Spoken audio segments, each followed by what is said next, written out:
بسم اللہ الرحمن الرحیم۔ سب سے پہلے تو جلسے کے حوالے سے ابھی کورٹ نے یہ سماعت کی ہے کہ کل نوٹسز انہوں نے کیے ہیں اور وہ کل بلائیں گے انٹیریئر سیکرٹری کو اور باقی لوگوں کو، اور دوسری جو ہے وہ کنٹمپٹ وہ میرے خیال ہے ابھی چل رہی ہے دوسرے کورٹ میں۔ اور پی ٹی آئی کا جو ہے ہمارا بیک اپ پلان وزیر اعظم عمران خان صاحب نے کل میڈیا کو واضح کیا تھا کہ ہم لوگ کے پی میں سوابی میں انشاءاللہ تعالیٰ کریں گے، جو بالکل ہزارہ پنجاب اور کے پی کی باؤنڈری پہ آتا ہے ضلع۔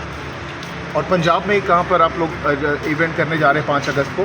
دیکھیں جی، ابھی ہم نے پورے پنجاب میں ایونٹس کیے تھے، ہر جگہ پہ کیے تھے الحمدللہ، اور جو ہمارا 5 اگست کو ہوگا وہ پھر ایک ہی بڑا ایونٹ ہوگا اور وہ یہیں پہ سواگت ہوگا۔ اور دھرنے کے حوالے سے کیا حکمت عملی ہے؟ لاسٹ پریس کانفرنس میں آپ لوگوں نے کہا تھا کہ ہم دھرنے کا بھی سوچ رہے ہیں۔ دھرنا دیکھیں، سیاسی پارٹی ہر ایک چیز دیکھ رہی ہوتی ہے، وہ ہماری ابھی کور کمیٹی بیٹھے گی اور پولیٹیکل کمیٹی وہ ڈیسائیڈ کرے گی، فرد واحد کا تو کام ہے۔ پچھلے دنوں سے سر ایک ہوا میرے علم میں تو کوئی ایسی بات نہیں ہے، حکومت کے وزراء تو ان کے تو ہوش و حواس اڑے ہوئے ہیں نا۔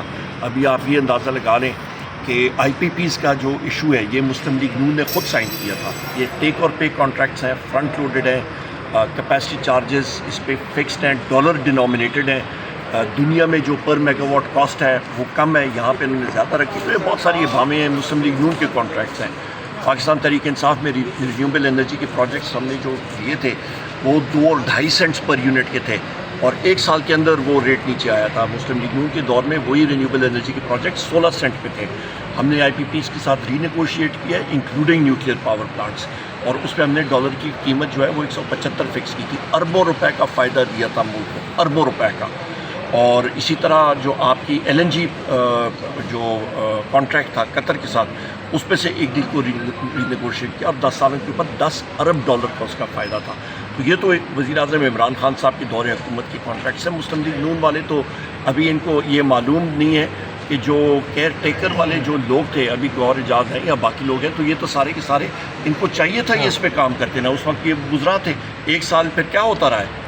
ابھی جو یہ سارے لوگ مگرمچھ کے آنسو ہوتے رہے ہیں، ہم لوگ تو بار کہتے رہے ہیں کہ یہ ڈیل جو ہیں یہ مسلم لیگ نون نے ملک کو اس جنگل میں پھنسایا ہے، اور جو کیئر ٹیکر کے لوگ ہیں ابھی جو رونا رو رہے ہیں، تو اس وقت ان کو فرصت نہیں تھی پاکستان تحریک انصاف کے ورکرز اور ہمساروں کے پیچھے ویگو ڈالے لگانے کے اور پولیس کیسز لگانے کے، ساتھ وہ پیٹیز اور پیسٹریاں کھا رہے تھے کہ آپ وزیر اعظم ابھی بھی تو خطوط سامنے آ رہے ہیں۔ جمشید دستی صاحب کا خط سامنے آیا کہ انہیں تحفظ دیا جائے، آپ کے مستی خیل صاحب کہہ رہے ہیں کہ وہ روپ پوش ہو رہے ہیں، ایف آئی آر درج ہو رہی ہیں، کیسے کیا ہو رہا ہے؟ دھڑا دھڑ اینٹی کرپشن اسٹیبلشمنٹ جو ہے وہ دھڑا دھڑ پڑ رہی ہے۔ ہمارے یہاں پہ عامر صاحب کے پیچھے پڑی ہوئی ہے، ہمارے جتنے ساتھی ہیں ان کے پیچھے ایس جو ہے وہ پڑی ہوئی ہے، اور فیکٹیشس کیسز ہیں۔ جس طرح ہم نے کہا جی حاجی امتیاز صاحب کو اغوا کر کے لے گئے، پھر وہ نمودار ہوئے اینٹی کرپشن کی ایک جگہ میں۔ انٹیلیجنس ایجنسیز لگی ہوئی ہیں پیچھے، غدت لگی ہوئی ہیں، ان کا یہ کام ہی نہیں ہے۔ جب ان کا فوکس ہٹے گا پاکستان تحریک انصاف کے ورکر سے اور لوگوں سے، تب وہ صحیح کام کر سکیں گے اور دہشت گردی کا مقابلہ کر سکیں گے۔ عمر ایوب صاحب، آفر کو کتنا آپ سنجیدگی سے لیں گے؟ ان میں سے کس نے آفر کیا؟ وہ مصدق ملک صاحب نے۔ وہ نان سیریس آفرز ہیں، اور دوسری بات یہ ان کے پاس ہے کیا آفر کرنے کے لیے؟ وہ تو خود ان کے گھر کے اندر فارم 47 والے جو ہیں وہ آپس میں ان کی لڑائیاں ہو رہی ہیں۔ فارم 47 کی حکومت ہے، ان کے پلے ہے کیا؟ تو پھر کن سے مذاکرات کرنا چاہ رہے ہیں آپ لوگ؟ یہ ہماری ڈیمانڈ واضح ہے، وزیر اعظم عمران خان صاحب اور ہمارے ساتھیوں کے کیسز ختم کیے جائیں، نمبر 1۔ نمبر 2 مہنگائی پہ کنٹرول ہو، نمبر 3 پاکستان میں امن و امان ہو، نمبر 4 فریش الیکشن ہونے چاہیے۔ اور ایک سوال میرا بھی سب سے پہلے تو جلسے کے حوالے سے ابھی کورٹ نے یہ سماعت کی ہے کہ کل نوٹسز انہوں نے کیے ہیں اور وہ کل بلائیں گے انٹیریئر سیکرٹری کو اور باقی لوگوں کو، اور دوسری جو ہے وہ کنٹمپٹ وہ میرے خیال ہے ابھی چل رہی ہے دوسرے کورٹ میں۔ اور پی ٹی آئی کا جو ہے ہمارا بیک اپ پلان وزیر اعظم عمران خان صاحب نے کل میڈیا کو واضح کیا تھا کہ ہم لوگ کے پی میں سوابی میں انشاءاللہ تعالیٰ کریں گے، جو بالکل ہزارہ پنجاب اور کے پی کی باؤنڈری پہ آتا ہے ضلع۔ اور پنجاب میں کہاں پر آپ لوگ ایونٹ کرنے جا رہے ہیں 5 اگست کو؟